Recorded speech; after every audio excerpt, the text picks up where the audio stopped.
Alright students, I think this is the last one of the videos I'll be making about these. This one is how to create a quick video on a droid and post it to Canvas under the studio option.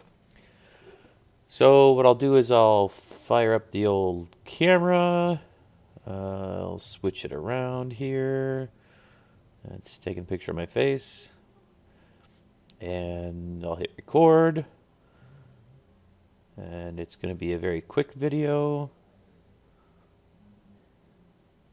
So that should about do it. Done.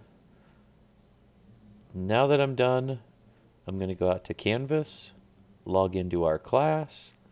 Okay, so I'm going to tap Discussions. I'll go into TED Talks. And scroll back up to the top here. I'll even tap the little button that condenses all of those. I'll leave a little reply. Here's my video post. Tap the studio button. That's the one that looks like the little blue icon.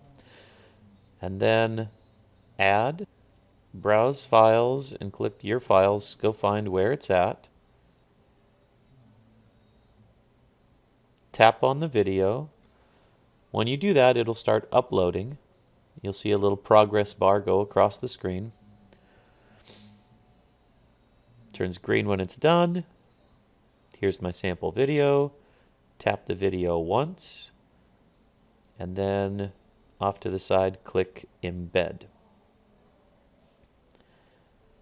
So that video is now ready to load for anyone else to watch. In the bottom, make sure you push Post Reply. Make sure you post it. If not, everything you just did goes away. So there's your video. It is ready to go. And that is how you can post from your Droid device. All right, off you go.